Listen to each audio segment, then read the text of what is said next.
നമസ്കാരം. എല്ലാ പ്രേക്ഷകർക്കും ക്ഷേത്ര മീഡിയയുടെ ഈ പ്രത്യേക അഭിമുഖത്തിലേക്ക് സ്വാഗതം.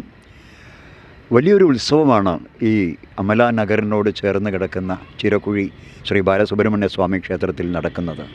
ഷഷ്ടിയോടനുബന്ധിച്ച് പ്രതിഷ്ഠാദിനവും കൂടി ഒരുമിച്ച് ചേർന്ന് ആഘോഷിക്കുന്ന വലിയൊരു വർണ്ണാഭമായ ഉത്സവം. വളരെയധികം വിശേഷങ്ങളും ആചരണങ്ങളും അതുപോലെ തന്നെ ക്ഷേത്ര പൂജകളുമായി ബന്ധപ്പെട്ട് ഉത്സവവുമായി ബന്ധപ്പെട്ട് നിരവധി ചടങ്ങുകൾ ഇവിടെ അനുഷ്ഠിക്കുന്നുണ്ട്. പക്ഷേ ഇത്തരത്തിലുള്ളൊരു ബൃഹത്തായ ഒരു ഉത്സവം നടത്തിക്കുക എന്ന് പറയുന്നത് തന്നെ വളരെ ധനപരമായിട്ടുള്ള ഒരു ചിലവ് നമുക്ക് അറിയാം.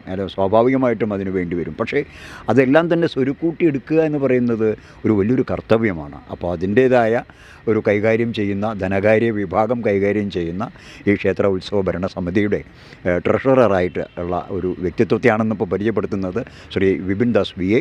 അദ്ദേഹം നമ്മളോടൊപ്പം ഉണ്ട്. അദ്ദേഹത്തെ ഒന്ന് നമുക്ക് വളരെ ആദരവോടുകൂടി തന്നെ ഈ അഭിമുഖത്തിലേക്ക് ക്ഷണിക്കാം. നമസ്കാരം. നമസ്കാരം. ഇവിടെ ഈ ഒരു വലിയൊരു ഉത്സവമാണ് നടക്കുന്നത്. കാരണം ഈ ഒരു 2 പഞ്ചായത്ത് ഏരിയ കവർ ചെയ്യുന്ന ഒരു ജനസഞ്ചയത്തിൻ്റെ ഇടയിൽ ഒരു മഹത്തായ ക്ഷേത്രം. അപ്പോൾ വർഷങ്ങളായി, ഏകദേശം 100 വർഷം കഴിഞ്ഞു. ഇപ്പോൾ 101-ാം വർഷത്തിലേക്ക് കടന്നു. അപ്പോൾ നമ്മൾ ഇത്രയും ബൃഹത്തായ ഒരു പദ്ധതി ആവിഷ്കരിക്കുമ്പോൾ അതിന് ധനസമാഹരണം വലിയൊരു വിഷയം തന്നെയാണ്, ഒരു വെല്ലുവിളിയാണ്. അത് എങ്ങനെയാണ് കൈകാര്യം ചെയ്യുന്നത്? അങ്ങയുടെ ആ ഒരു പരിചയം അല്ലെങ്കിൽ ഒരു അനുഭവം, എക്സ്പീരിയൻസ് എന്താണ്? ഒന്ന് പ്രേക്ഷകരുമായിട്ട് പങ്കുവയ്ക്കാം. അതിൽ മെയിനായിട്ട് വെച്ച് കഴിഞ്ഞാൽ നമ്മുടെ ദേശങ്ങളിലെ ഭക്തജനങ്ങളുടെയും നമ്മുടെ ദേശത്തെ 7 ദേശങ്ങളിലെ ഭക്തജനങ്ങളുടെയും നമ്മുടെ ക്ഷേത്രവുമായി ചുറ്റുപെട്ട് കിടക്കുന്ന ജനങ്ങളുടെ അകമഴിഞ്ഞ സഹായം തന്നെ. തീർച്ചയായിട്ടും എല്ലാവരും ഉത്സവമായിട്ട് ബന്ധപ്പെട്ട് വളരെ നല്ല രീതിയിൽ ക്ഷേത്രമായിട്ടും ക്ഷേത്രഭരണ സമിതിയായിട്ടും നല്ല രീതിയിൽ സഹകരിച്ച് നമ്മുടെ ഉത്സവം നടത്താനുള്ള എല്ലാ സൗകര്യങ്ങളും മനസ്സിലാക്കിക്കൊണ്ട് തന്നെ നമ്മൾ ഓരോ വീടുകളിലും ഓരോ വ്യക്തികളെയും സമീപിക്കുമ്പോൾ നമ്മുടെയാണ് ഉത്സവം, ഓരോരുത്തരും അവരവരുടെ സ്വന്തം നാട്ടിൽ ദേശത്തെ ഉത്സവം നമ്മൾ പറയാതെ തന്നെ നമ്മുടെ ദേശത്തെ ജനങ്ങളുടെ അകമഴിഞ്ഞ സഹായം കൊണ്ട് മാത്രമാണ്. അല്ലാതെ നമ്മളിതിൽ വേറൊരു ഒന്നുമില്ല.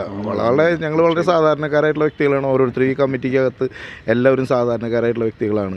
അതുപോലെ തന്നെ നമ്മുടെ ദേശത്തെ എല്ലാ മേഖലകളിലും ചെന്ന എല്ലാ മേഖലകളിലെ എല്ലാ സമാജങ്ങളുടെയും എല്ലാ പ്രദേശത്തെ ഭാരവാഹികളുടെയും കൂട്ടായ ബന്ധം, കൂട്ടായ പ്രവർത്തനം, അത് മൂലമാണ് നമ്മൾ ഈ ക്ഷേത്രത്തിലെ ഉത്സവം ഇത്രയും ഭംഗിയായിട്ട് കൊണ്ടാടുന്നത്. ഇപ്പോൾ നമുക്ക് വെച്ച് കഴിഞ്ഞാൽ നിലവിൽ 15 ആനകൾ, 14 ദേശത്തെ 15 ആനകൾ, ക്ഷേത്രമാന തെച്ചിക്കോട്ട് രാമചന്ദ്രൻ, അതുമാതിരി തന്നെ 16 ദേശത്തു നിന്നുള്ള കാവടികൾ, 7 ദേശത്തും കൂടിയിട്ട് എല്ലാ സമാജങ്ങളിലും കൂടി 16 സെറ്റ് കാവടി നാളെ രാവിലെ 11 മണി മുതൽ ഇവിടെ ആഘോഷങ്ങൾ ആടിക്കൊണ്ടിരിക്കും. ഷഷ്ടിയുടെ ആഘോഷങ്ങൾ തുടങ്ങി.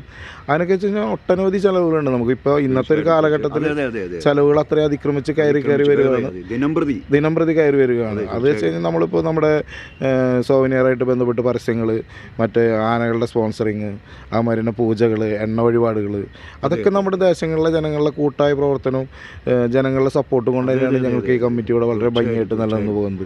അതുപോലെ തന്നെ ക്ഷേത്രത്തിൻ്റെ പുനർനിർമ്മാണമായിട്ട് ബന്ധപ്പെട്ടിട്ടും ഈ ദേശത്തെ ജനങ്ങളുടെ സപ്പോർട്ട് തന്നെയാണ്. നമ്മളിപ്പോൾ ഒരു സാധാരണ ഒരു അമ്പലം എന്ന ലെവലിൽ കാര്യങ്ങളൊക്കെ നടന്നു പോകുന്നുണ്ടെങ്കിലും അതിനേക്കാൾ ഒരു ഉത്സവം നടത്തുന്നതിനുള്ള എല്ലാ സൗകര്യങ്ങളും ജനങ്ങളും ഈ സമാജങ്ങളിലെയും കൂട്ടായ്മ കൊണ്ട് തന്നെയാണ് നമ്മൾ നടന്നു പോകുന്നത്. തീർച്ചയായിട്ടും കഴിഞ്ഞ വർഷത്തെ ഉത്സവം നല്ല രൂപത്തിൽ ഞങ്ങൾ വിചാരിച്ചൊരു ബഡ്ജറ്റിലേക്ക് നല്ല രൂപത്തിൽ എത്തിപ്പെടാൻ കഴിഞ്ഞു.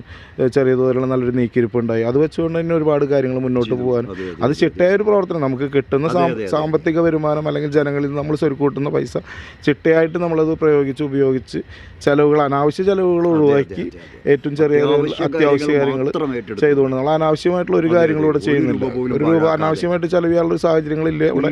അപ്പോൾ അത് നമ്മൾ നല്ല രൂപത്തിൽ ആ ധനവിനിയോഗം ഉപയോഗിച്ചുകൊണ്ട് തന്നെ നല്ല രൂപത്തിൽ ഉത്സവവും കാര്യങ്ങളും ജനങ്ങൾക്ക് കാണാനും കണ്ണിന് കുളിർമയാകാനും ആ രൂപത്തിലാണ് ഇവിടെ നമ്മൾ ചിട്ടയായി പ്രവർത്തിച്ചുകൊണ്ടിരിക്കുന്നത്. അതിൻ്റെ ഒരു ഫലമാണ് ഇപ്പോൾ ഇന്നിവിടെ കാണുന്നത്. തീർച്ചയായിട്ടും അത്തരത്തിലാണ്. അതാണ് ഒരു ധനകാര്യ വിഭാഗം കൈകാര്യം ചെയ്യുന്ന വിപിൻ ദാസേട്ടന് പറയാൻ പറ്റും എന്താണ് ഇതിൻ്റെ പിന്നിലെ രഹസ്യം. അതായത് തീർച്ചയായിട്ടും വളരെ സ്വാഭാവികമായിട്ടും നമുക്ക് ചിന്തിച്ചാൽ മനസ്സിലാകും ഓരോ വ്യക്തികളുടെയും മനസ്സ് അറിഞ്ഞിട്ടുള്ള അകമഴിഞ്ഞിട്ടുള്ള സംഭാവനകളാണ്, സമർപ്പണങ്ങളാണ് ഇതിൻ്റെയൊക്കെ പിന്നിൽ. കാരണം ഈ സമിതി അവരോട് കാണിക്കുന്ന സ്നേഹവും വാത്സല്യവും പിന്നെ ഭഗവാനോടുള്ള കടപ്പാടും ഇവിടെ എന്താ പറയുക സുബ്രഹ്മണ്യ സ്വാമിയുടെ അനുഗ്രഹം, അവരുടെ അനുഭവം, അതൊക്കെയാണല്ലോ അവർക്ക് ഇവിടെ സമർപ്പിക്കാനുള്ള മനസ്സുണ്ടാവുന്നത്. അപ്പോൾ എത്ര തന്നെയൊക്കെ ഈ ഒരു ഉത്സവത്തിൻ്റെ ഭാഗവാക്കാകാൻ ശ്രമിക്കുന്ന എല്ലാവർക്കും അവരവരുടെ ജീവിതത്തിൽ വരുന്ന അനുഭവങ്ങളും ഉയർച്ചകളും ക്ഷേമങ്ങളുമാണ് ഈ ഭഗവത് സന്നിധിയിൽ ഇത്തരത്തിലുള്ള ആവശ്യങ്ങൾക്കായി സമർപ്പിക്കുന്നത്. ഇനി പുനരുദ്ധാരണം നടക്കാൻ പോകുന്ന 2ാം ഘട്ടത്തിലേക്ക് അതും ഒരു ഭീമമായ ഒരു സംഖ്യ നമുക്ക് ആവശ്യമായി വരുന്നു. അപ്പോൾ അതിന് പ്രേക്ഷകരോടും ഇത് കാണുന്നവരോടും എന്താണ് അങ്ങേപ്പോലുള്ള ഒരു അധ്യക്ഷൻ ട്രഷറർ എന്ന സ്ഥാനത്ത് നിന്നുകൊണ്ട് പറയാനുള്ളത്? ക്ഷേത്രത്തിൻ്റെ ഇപ്പോൾ ഒരു ഒന്നാം ഘട്ട പ്രതിഷ്ഠാദിനം കാര്യങ്ങളൊക്കെയാണ് കഴിഞ്ഞിരിക്കുന്നത്. അതിപ്പോൾ 2019 കാലഘട്ടത്തിലാണ് കഴിഞ്ഞിരുന്നത്. എന്നിരുന്നാലും നമ്മൾ അതിനുശേഷം 2020 നമുക്ക് കൊറോണ മഹാമാരി കാര്യങ്ങളും ഇതൊക്കെ ആയിട്ട് ബന്ധപ്പെട്ടിട്ട് മന്ദിപ്പിച്ചു, പല പല കാര്യങ്ങളായിട്ട് മന്ദിപ്പിച്ചു. ഇപ്പം ഞങ്ങളുടെ ഈ ഒരു കാലഘട്ടം കഴിഞ്ഞ ടൈമിലാണ് പുതിയൊരു ഭരണസമിതി വന്നതും അതിൻ്റെ ഭാഗമായിട്ട് സാമ്പത്തികമായിട്ടുള്ള കാര്യങ്ങളിലേക്ക് ഞങ്ങൾ കൂടുതൽ ശ്രദ്ധ ചെലുത്തി കാര്യങ്ങളായിട്ടുള്ളൂ. ഇനിയിപ്പോൾ ഈ ഒരു ഉത്സവത്തോട് കൂടിയിട്ട് തന്നെ അടുത്തൊരു രണ്ടാം ഘട്ടം, ക്ഷേത്രത്തിൻ്റെ രണ്ടാം ഘട്ടത്തിൻ്റെ നിർമ്മാണത്തിലേക്ക് വേണ്ടിയുള്ള ശ്രമങ്ങളാണ്. അതിനുള്ള വലിയൊരു കർമ്മപദ്ധതിയാണ്. അതിൻ്റെ ഭാഗമായിട്ട് വെച്ച് കഴിഞ്ഞാൽ ഞങ്ങൾ ഉദ്ദേശിക്കുന്നതായിട്ടുള്ള കാര്യങ്ങൾ കുറച്ച് നമ്മൾ വെച്ച് കഴിഞ്ഞാൽ ഈ പ്രദേശത്തുള്ള അമ്പലങ്ങളിൽ നല്ലൊരു ക്ഷേത്രമായിട്ട് പണിത് തീർക്കണമെന്ന് മുൻകാലങ്ങളിൽ എല്ലാവരും ആഗ്രഹം പോലെ തന്നെ ഇപ്രാവശ്യം അതിനുവേണ്ടി ശ്രമിക്കുന്നുണ്ട്. അപ്പോൾ അതിനിപ്പോൾ ഉത്സവമായിട്ട് ബന്ധപ്പെട്ട് തന്നെ ചെമ്പോലയുടെ സമർപ്പണവും കാര്യങ്ങളും ശിലയുടെ സമർപ്പണവും കാര്യങ്ങളും ഉത്സവത്തോട് കാര്യം വെച്ച് തന്നെ ക്ഷേത്ര നിർമ്മാണത്തിനുള്ള വഴിപാടുകൾ നമ്മുടെ ഭക്തജനങ്ങൾ തരുന്നുണ്ട്. ഓരോ ദേശത്തെയും 7 ദേശത്തെയും ജനങ്ങൾ തിരക്കേടില്ലാതെ സഹകരിച്ചതിൻ്റെ ഭാഗമായിട്ടാണ് ഒന്നാം ഘട്ടം കഴിഞ്ഞത്. അടുത്തൊരു തുറന്നൊരു സമയം നമുക്ക് അടുത്തൊരു സ്റ്റെപ്പ് വയ്ക്കാനായിട്ട് ഭഗവാന്റെ അനുഗ്രഹവും ദേശത്തെ ജനങ്ങളുടെ സപ്പോർട്ട് ഉണ്ടെങ്കിൽ ചെയ്യാൻ കഴിയുന്നൊരു വിശ്വാസമുണ്ട്. തീർച്ചയായിട്ടും ഉറച്ച വിശ്വാസം.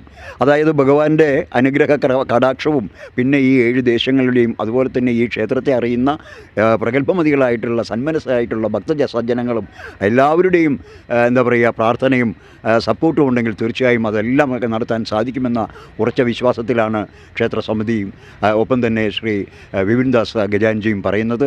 തീർച്ചയായിട്ടും അങ്ങനെ തന്നെ ആവണം. എല്ലാവരും അകമഴിഞ്ഞ് ഈ ക്ഷേത്രത്തിൻ്റെ പുനരുദ്ധാരണ പ്രവർത്തനങ്ങളിൽ കൂട്ടായ ഒരു പ്രവർത്തനങ്ങളിൽ സഹകരിക്കണം എന്നുകൂടി ക്ഷേത്രമീഡിയയും ഞങ്ങൾ മുന്നോട്ട് വയ്ക്കുകയാണ്. കാരണം ക്ഷേത്രം എന്ന് പറയുന്നത് നമ്മുടെയൊക്കെ ഉത്തരവാദിത്വമുള്ള ഒരു ഇടം തന്നെയാണ്. പ്രാർത്ഥനയ്ക്ക് മാത്രമല്ല, നമ്മുടെ സംസ്കാര സമ്പന്നതയ്ക്കും നമ്മുടെയൊക്കെ ജീവിതത്തിൻ്റെ ഉയർച്ചയ്ക്കും ഉന്നതിക്കും ക്ഷേമത്തിനുമൊക്കെ ഉള്ള ഒരു ഇടം കൂടിയാണ് ഒരു ജനകീയമായ ഒരു ക്ഷേത്രം. സാധാരണ ക്ഷേത്രം പോലെ അല്ല ഇത്. ഇവിടെ എല്ലാവർക്കും പ്രവേശനമുണ്ട്. എല്ലാവരും ഒരു അതിർവരമ്പുകളോ മതിൽക്കെട്ടുകളോ ഇല്ലാതെ സർവത്ര എല്ലാവരെയും ഒരുമിച്ച് സംയോജിപ്പിക്കുന്ന ഒരു ഇടം. അപ്പോൾ ആ ഒരു ഇടത്തിന് വികസനമായിട്ട് വരുന്ന എല്ലാ കാര്യങ്ങൾക്കും നിങ്ങളെല്ലാവരുടെയും എന്താ പറയുക സമീപനം വളരെ ഉണ്ടായിരിക്കണമെന്നുകൂടി ഈ വേളയിൽ അഭ്യർത്ഥിക്കുകയാണ്. ശ്രീ വിഷ്ണു ചന്ദ്രനോടൊപ്പം മാണിക്കൻ മഞ്ഞാടി, ക്ഷേത്ര മീഡിയ.